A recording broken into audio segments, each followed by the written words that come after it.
6 days ago, the Financial Times reported that a hedge fund run by a 25-year-old was up 439% this year. The best numbers in the industry. Maybe the best numbers in a generation. This morning, before the market even opened, that same fund sold everything, every stock it owned, every bet it had placed, in a single trade to a rival, Ken Griffin's Citadel. Roughly $20 billion of positions, gone before breakfast. Not because the manager changed his mind. Because 3 banks picked up the phone and made him. That phone call has a name, a margin call. And in the next 10 minutes I will explain exactly what happened, the portfolio, the borrowed money, the 6 days that took it apart, and what is left standing tonight. Welcome to MetaCortex, where we explain technology and money, and how they shape your investments. Ground rule, as always, we explain how things work. Nobody here tells you what to buy or sell. This story is full of jargon, hedge fund, leverage, margin call, block trade. Every one of those words gets stopped and explained from zero, because in this story, the jargon is the story. Every figure comes from today's reporting, and it's all linked below. Start with the man, because the fund makes no sense without him. Leopold Aschenbrenner, German-born, graduated Columbia University as valedictorian at 19. He spent a year at FTX's charitable fund, yes, that FTX, and left before it collapsed. Then OpenAI, on the team responsible for keeping future superintelligent AI under control. In 2024 he was fired, after a dispute over a security memo. 2 months later he published Situational Awareness, a 160-page essay arguing that machines smarter than humans arrive within the decade, and that almost nobody was taking the consequences seriously. Silicon Valley passed it around like scripture. And months after that, he turned the essay into a hedge fund with the same name, and $225 million from believers, including some of the biggest names in tech. What happened next has almost no precedent. 225 million became 5 billion. 5 became 20. By this summer, Situational Awareness managed more than $20 billion, run by a team of 8 people, only 4 of whom picked investments.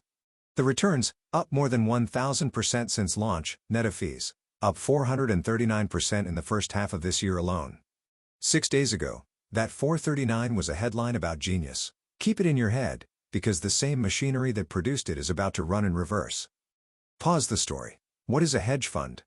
It is a pool of money from big investors, pension funds, endowments, wealthy families, too exclusive for regular savers, and in exchange, barely restricted in what it may do. The manager places 2 kinds of bets. Bets that something will rise, you buy it, that's called going long. And bets that something will fall, that's a short, you borrow the stock, sell it, and profit if it gets cheaper. Betting both directions at once is the hedge in hedge fund.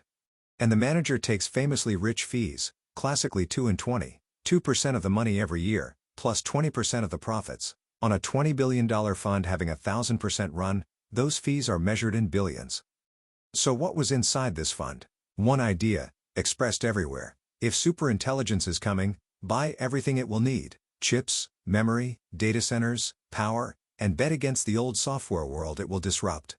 The biggest position, SK Hynix, the Korean memory chip maker, including roughly $7 billion pledged into its US listing. Then Bloom Energy, which makes fuel cells that power data centers. SanDisk, memory. CoreWeave, AI data centers. Micron, Nebius, Bitcoin miners retooled as AI hosts. In its last US filing, the top 5 names were over 3/4 of the disclosed book. It owned more than 8% of one company, Core Scientific, outright. And on the other side, shorts against software companies like Adobe. One thesis, no diversification, both directions. Remember that. Now the machinery, because on its own money, no fund turns 200 million into 20 billion in 2 years. The multiplier is leverage, investing with borrowed money. It works like this. The fund puts down 1 million of its own. Its brokers lend it 3 million more. Now $4 million of stock is working for every 1 million of actual capital, roughly the 4-to-1 exposure this fund was reported to run. When the stocks rise 10%, the fund doesn't make 10. It makes 40, on its own money, minus interest. That, plus a historic AI rally, is how you print 400% in 6 months. But the borrowed 3 million never shares the losses. When the stocks fall 10%, the fund loses 40. The multiplier has no loyalty. It just multiplies. And here is the fine print that decided this week. When a broker lends a fund 3 million against 1, the stocks themselves are the collateral, and the loan comes with a tripwire. The broker requires the fund's own slice of the account, its equity, to stay above a minimum cushion. Say, 25%. While stocks rise, nobody thinks about it, but when they fall, losses eat the fund's slice first, 4 times as fast, remember, and the cushion shrinks toward the line. Cross the line, and the broker makes the phone call. That is a margin call. It says, by tomorrow morning, wire in enough cash to restore the cushion, or we start selling your positions for you. It is not a negotiation. It is not advice. It's a contractual right, and the broker will use it, because past your cushion, the next dollar lost is their dollar. Now watch what a margin call does to a whole market, because this part is a machine with no off switch. Prices fall. So the leveraged fund gets the call, and must sell, today, at whatever price exists. But this fund owned 5, 6, 8% of entire companies. Selling that much is the market. The forced selling pushes prices lower. Lower prices shrink the cushion again, which triggers the next margin call. Sell, fall, call. Sell, fall, call. Every leveraged blow-up in history, from 1929 to Korea last month to this morning, is this exact loop, drawn with different logos. If you saw our episode on Korea's crash, you have already watched it eat a whole country's market. This week it ate one fund. Now run the actual week. July 24th, the Financial Times reports the 439% first half. The fund's own letter calls the dip the best buying window in over a year. Peak confidence. But July was already turning into a rout for exactly the stocks this fund owned. The tech-heavy Nasdaq 100 dropped over 10%. Korea, home of SK Hynix, lost a third of its market in 25 trading days. The AI infrastructure names fell hardest of all. The cushion broke. The margin calls came from Goldman Sachs, JP Morgan, and Bank of America, all 3 of its lenders. The fund spent its final days hunting for cash, asking investors for fresh capital, even offering up its crown jewel, a private stake in the AI company Anthropic. Nobody wrote the check. And so, this morning, July 30th, before the opening bell, everything, gone, in one trade. How bad was the July damage, stock by stock? SanDisk, nearly a fifth of the disclosed book, down 56% in about a month. Nebius, down 48% from its peak, $35 billion of company value, erased.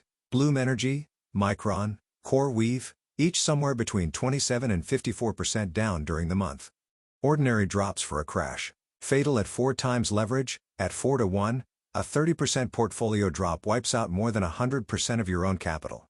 And the shorts offered no shelter this time. The software stocks it bet against, like Adobe, moved up against it, squeezed from both sides at once. Which brings us to the strangest part. How do you sell $20 billion of concentrated positions without cratering the market on the way out? Not on the open market, that's the spiral again. For days. The answer is a block trade. Sell the entire book, every long, every short, as one package, to a single buyer, at a privately negotiated discount, before the market opens. One print. No panic. The banks shop the book. 2 giants bid, Citadel and Millennium. Citadel won. And who is Citadel? Ken Griffin's firm, started from his Harvard dorm room, and today, by total profits, the most successful hedge fund in history, about $83 billion earned for its investors since 1990, $69 billion under management, over 1,000 investment professionals, against Leopold's 4. For Citadel, buying a genius's portfolio at a forced sale discount isn't a rescue. It's Tuesday. So what is left at Situational Awareness tonight? The public portfolio. 0. Every stock position now belongs to Citadel. What survived is what couldn't be margin called, the private holdings, above all, a roughly $5 billion stake in Anthropic, the maker of the Claude AI models, kept, because private shares aren't collateral you can seize by phone. Total assets, about $10 billion, down more than half in weeks. The firm says it carries on, as a private investment firm, not a stock-picking hedge fund. And the investors? It depends entirely on when they got in. The early believers, even after this, remain massively ahead. Whoever wired money in June is deep underwater. Same fund, opposite stories. The lessons here are older than any AI. Leverage doesn't make you smarter, it makes you faster, in both directions. The same 4 to 1 that built the 400% year finished the fund in 6 days. Concentration means your genius thesis and your survival are the same bet. A margin call means the market decides your timing, not you. Being eventually right is worthless if you're forced to sell on the way down. There's an old line traders use: the market can stay irrational longer than you can stay solvent. And the fund's thesis, that AI transforms everything, might still come true. If it does, Leopold Aschenbrenner will have been right about the future, and bankrupted his stock portfolio anyway. Right about the destination, dead on the journey. The whole story, in 30 seconds. A brilliant 25-year-old turned an essay about superintelligence into a $20 billion fund, and returned 1,000% in 2 years. He did it with one concentrated idea, multiplied by 4 to 1 borrowed money. July's AI sell-off hit that exact idea, the borrowed money quadrupled the damage, and 3 banks made the call. 6 days after his best headline ever, Citadel bought the entire portfolio before breakfast. He keeps the Anthropic stake, about half the assets, and the firm, and the oldest rule in finance, keeps its perfect record. If you want the other half of this story, the crash that hit the market this fund was betting on, our Korea episode is on screen now. Subscribe if you want the machine behind the next headline explain the day it breaks. Next time, the quiet machine on the other side of the ledger, who actually owns the national debt.